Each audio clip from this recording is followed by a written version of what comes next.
Good day, and welcome to this Urban Barns video news presentation. My name is Kim Elton, and I'm very pleased to have with me today Dr. Mark Lesford from the Bioresource Engineering Department at McGill University. Welcome, Mark. Thank you for having me. Now, Urban Barns has recently announced a research and collaboration project with McGill to study cubic agriculture. And I understand that you, Dr. Lesford, will be the lead researcher on this project. Yeah, this is an initial multi-year project that will be interacting between Urban Barns and McGill University. Over a 5-year period, I understand. Correct. Okay, great. Well, listen, we have a lot of questions we want to ask you, but before we dig in too deep, perhaps for the benefit of those watching this presentation and for myself, you could quickly tell us just what bioresource engineering is all about. Bioresource engineering is it would be the climax of the evolution of biology, engineering and agriculture, all coming together in this one unified research group, similar to civil engineering, which does buildings. We deal with everything that's biological. Okay. That's simple and to the point. Let's get down to it. Okay. So cubic agriculture, that's what we're calling it, Urban Barns technology, and it's in a controlled environment, the barn. It's done primarily with, completely with LED controlled lighting. So tell us a little bit about that. No sunshine? No. So the goal of this research is that we've been able to grow things in the field, and we can grow them in greenhouses. But the idea is that at some point we have to be able to grow them without anything. And the reason why we want to do that is that because we can start to grow not just in the field, but we can actually start to bring the food and production to the location. So the idea with LEDs is that LEDs can come in every color, all the way from UV light, all the way to infrared, and every shade in between, so the whole rainbow spectrum that you have.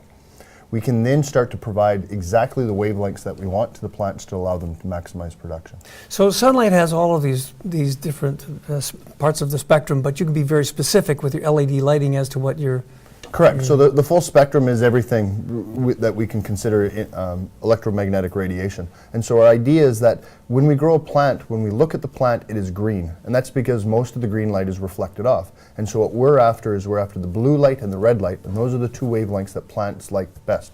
And so by giving them those wavelengths, we can grow them faster and usually healthier and can make them quicker to market. Now you said healthier, so we're growing them in a controlled environment with LED lighting.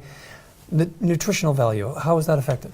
So by growing them in a fully controlled environment, plants do not like stress. Well, they like a little bit of stress, but not too much. They're kind of like humans. We have to be in the same world. And so by providing a little bit of stress, that we get the plants to actually improve their nutritional value. But if you provide too much stress, they don't grow as fast and they don't provide quite the marketable product. So when you go to the supermarket, you're only seeing the best crops. When we grow them in a full controlled environment, we give them what they want, which is they want the full, secure environment, perfect nutrients, perfect temperature, perfect environment, and then we can grow them exactly the way they want to be. So good or better than? Correct. We say that we can do it equivalently, but Okay. in most cases, if we set up a regime that's is proper, so controlled temperature, light, and everything else, we can actually, as they start getting ready for market, we can cause that stress event that actually improves their nutritional value. So usually the darker color plants usually occur towards the latter parts of their life cycle. I see. And so we can say, okay, let's make it a little bit colder. That colder temperature makes them increase those pigmentations. Once those pigmentations are improved, then we can then say, well, they're more nutritious. So that's the heavy dark reds, greens, and oranges. Okay. I'm going to go with better. Okay. All right, great. So nutrition, how about bugs and things like that? There's no pesticides, correct? I mean, Correct. That's a problem. Yeah, so this is a fully controlled environment. So everything that comes in, we can regulate. So we control the light, the energy, the temperature, the gases that are brought Bugs don't get us. in. Bugs do not get in. It's actually very much of a controlled room environment where we have to walk through a door. We make sure that we don't use our outdoor clothing so that we don't spread the diseases. As long as there's no diseases, we don't have that impact. Insects do not like to be in full controlled environments. They like being out in the field, and we let them stay there. So this is a way to regulate these things. Well, and I suppose we could get into a big, long discussion about pesticides in the environment and the effect on on people and so on, but let's not go too far. We've got a lot to cover today. Talk about the products, leafy vegetables, lettuce.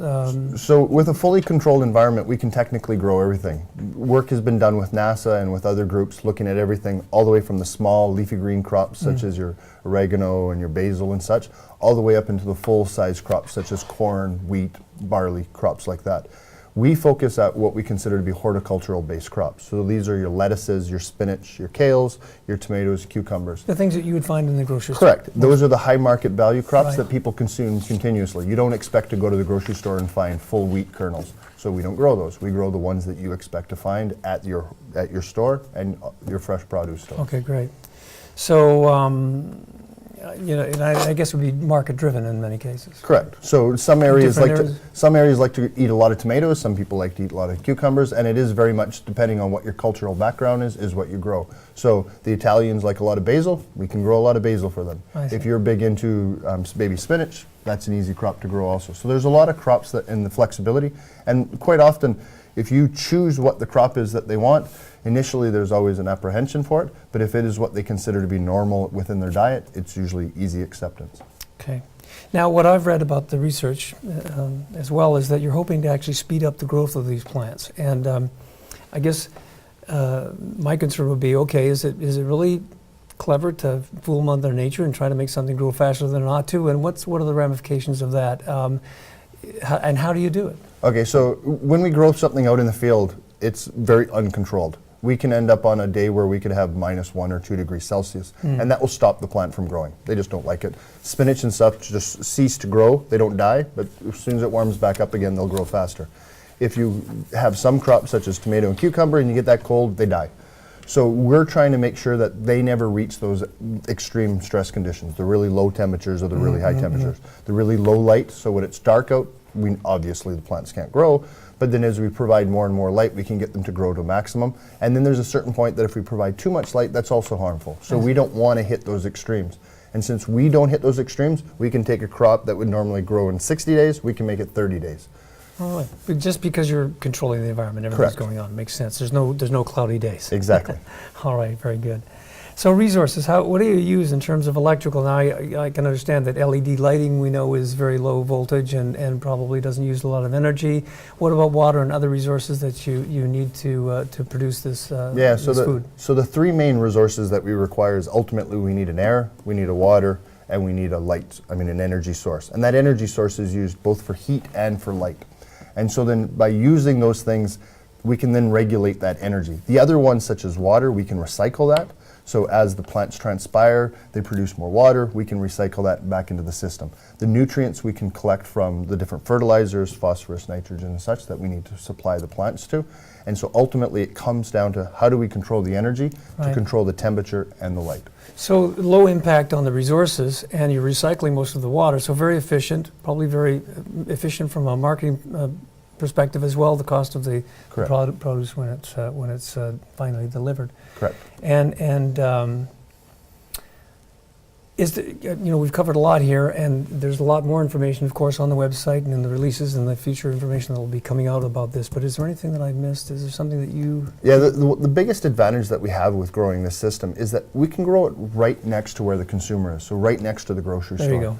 And so we can do on demand. So yes, it takes 30 days, but we know that at Christmas time we are going to want certain produce. At certain times, Easter and such, people want these crops. And so we can grow them so that they're supplied to the consumer as we want them. Instead of having to grow them down in California and transport them up here. I was just going to say, I go to the grocery today, Yeah. I'm buying lettuce that was grown in California. At least 3 or 4 days ago. Bananas, right, and trucked up here, all of the energy and resources that it Yeah. requires to do that. But with this system, it can be grown down the street, We can harvest across it. town. We can harvest it right now, and within an hour we can, or less than an hour, we can have it on the It's in the grocery shelves. store. Correct. So no need to elaborate on the benefits that might Yes. suggest. Fantastic. Thank you very much for being here. Thank you and for giving having us me. this information. Looking forward to more that will come out of the research as we go forward. And of course, if you want more information about Urban Barns, about this study, future press releases, stay tuned. Go to the website at urbanbarns.com. Again, thank you very much. Thank you so much. And thank you. Thank you.